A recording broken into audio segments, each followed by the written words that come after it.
I am here with Lauren McLean of Minot Majettes basketball. Lauren, an unfortunate outcome. What made Devils Lake such a tricky opponent? They're really fast. They're one of the more aggressive teams we've seen so far. They're always going for steals and trying to get in our way, like teams we haven't seen before. So that's definitely tough.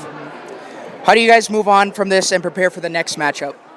Well, we have one day. We practice on Monday, and we turn right around and play Belcourt at home. So we just got to move on, put this one behind us, and get ready to play again. Congrats on your recent achievements. Good luck next game. Thank you so much. Those were the sights and sounds from Minot Majettes basketball player Lauren McLean. Thank you, Lauren, for the interview. It was a tough loss against the number one team in the state, the Devils Lake Firebirds. But for the Majettes, it was a non-conference loss. So it shouldn't hurt them too bad as compared to a loss in conference play, but it's still very crucial to have a good record during the season. Mariah Evenson showed out. She continues to impress in her own way towards the team, hitting double digits in that one. And then it came as no surprise that Devils Lake star Ramsey Brown also hit double-digit point totals. And the same can be said for Jess Mertens. The final score was Firebirds 71, Majettes 34. And that is how we are going to start up episode 13. So welcome back, guys, to the Minot Sports Podcast. As always, we are sponsored by KMSU TV and Radio and Joshua Strong Photography. Following the Majettes basketball game was Minotauros hockey versus the Austin Bruins. It was on Friday night that the Bruins picked up the extra point in a shootout victory. The final score was 4-3, but the Toros rebounded nicely. They take one back. It was a 5-2 score in regulation.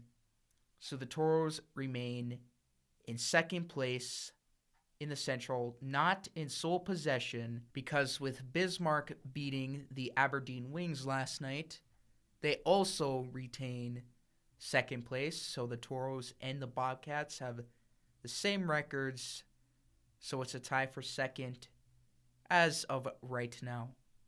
I wasn't there for Friday night's game, but I was there for Saturday.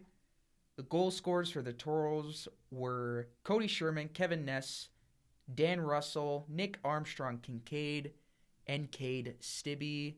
The last two guys mentioned were empty netters, so the Bruins tried to get the extra attacker, just didn't work out well for them. One thing I'll say about the Toros, I think we're starting to see a real emergence from number 17, Cody Sherman. Keep in mind, guys, he's been on the Toros for, 3 weekends? I could be way off on that. Hopefully I get clarification on when he joined. But one thing's for sure is that he's still new to the team, and he is taking charge, no pun intended. He is definitely having a nice start in his tenure with the Minot Minotauros. Every year, there will be players that'll join the Toros, either mid-season or fairly late. Happens every year. Cody Sherman just so happens to be one of those guys, and he's making every opportunity count. The North American Hockey League is the league of development. And with the start like this that he's having, it's going to look real nice come next year. Ben Garrity once again has another nice game, only letting up 2 on Saturday. Despite the 4 goals given up on Friday, he rebounded nicely. Toros grab 1 win and 1 loss past regulation for a total of 3 points added to their record and making the adjustments in the standings. Toros head off on the road to Aberdeen next weekend. so it'll have to wait for their next home games to come by. We have a tournament in Vegas going on involving your Minot State University Beavers softball team. In fact, they are currently playing, as we speak right now, against St. Martin's University. Today is their third day on the tournament. But starting out in day one, they faced Concordia University Portland. Their first game on the new season, they lost that one. It was a 9-3 score for CU Portland, getting the victory. And then shortly thereafter, they faced Simon Fraser University. Another tough one. It was a 15-7. Mark that up for Simon Fraser. But day two was a lot better, facing Oklahoma Baptist and Sonoma State. They beat Oklahoma Baptist 11-3 and Simona right after 10-8. And then, of course, day three versus St. Martin's University. That is still ongoing. So a nice rebound for MSU softball in day two. We will see how they do today for day three. In two straight West Fargo invites on Friday and Saturday, Minot High Magicians swimming. They win both meets. 2 in a row. They continue to dominate.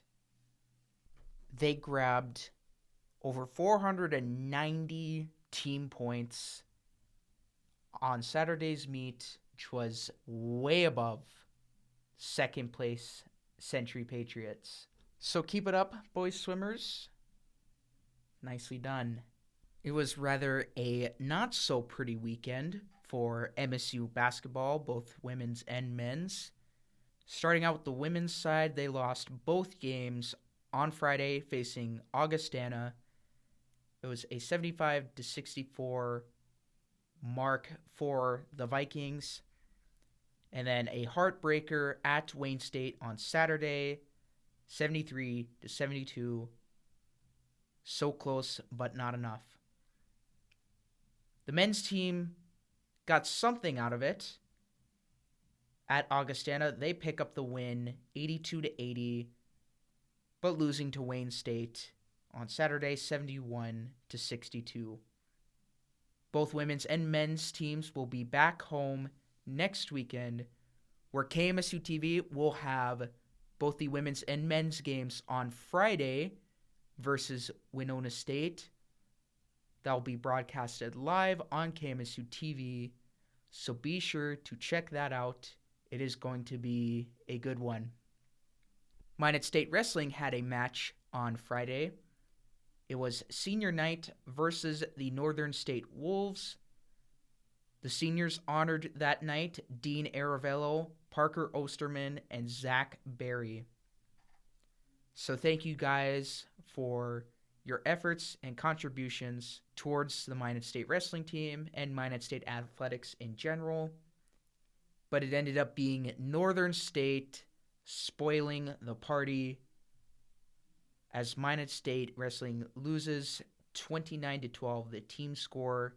Jordan Will ended up getting a forfeit win at the end, and that is how your Minot State Beavers wrestling team got up to 12 points. A few hockey games to take note on. The MSU men's team was in Bottineau on Friday night, completely shutting down the Dakota College at Bottineau Jacks. It was a 7-0 score. Eric Soar had 2 tallies, nearly had a hat trick, but still, good game by him and all of the other Beavers. Majettes hockey had 2 games. Starting up on Friday, they beat Jamestown 4-1. Goals by Brenna Abrahamson, Kaya Shaw, Taylon Cope, and Abby Tallman. So a nice casual victory against a West team there. That should be crucial. Then a non-conference matchup versus Fargo Davies. Majettes dropped that one 3-1. Kaya Shaw had the lone tally against Davies. Some Class B high school boys basketball action. On Friday, RE Deemers beat Bishop Ryan 67-35. Thank you to Jimmy LaFakis from the Minot Daily and Ben Barr for having updates over at the Castle. And then some more records to report on from Minot State Track and Field. Once again, Taylor Lawmeyer broke her own record in the weight throw, throwing for 15.43 meters. So congrats, Taylor, on beating your own record. Pretty impressive to do that. Before I move on, I just want to announce that the Minot Sports Podcast is brought to you by KMSU TV and Radio and Joshua Strong Photography. Some news, not so much Minot news, but could be noteworthy for potentially future matchups. So in ACHA hockey, Minnesota Crookston is set to add a new hockey program. So that is another NSIC college adding hockey to the ACHA division. Looks like there could be potential matchups between them and your Minot State University Beavers. Potentially. Not sure if they're going to start out D1 or D2.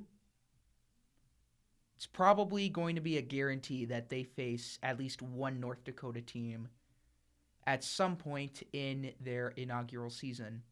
The University of Mary Marauders just added a team not too long ago. Crookston is following suit. So hockey is growing for the ACHA. There will be no Minot Sports tomorrow, so I'm getting this episode done a day early. Coming up this week, National Signing Day for football on Wednesday. That should be a lot of fun. We get to see the list of all the recruits coming up to Minot State. And of course, plenty more to come throughout the week. Once again, guys, the Minot Sports Podcast is brought to you by KMSU TV and Radio and Joshua Strong Photography. Thank you guys again. Enjoy the Super Bowl tonight, the matchup between the San Francisco 49ers and the Kansas City Chiefs. I'll see you guys tomorrow, and take care.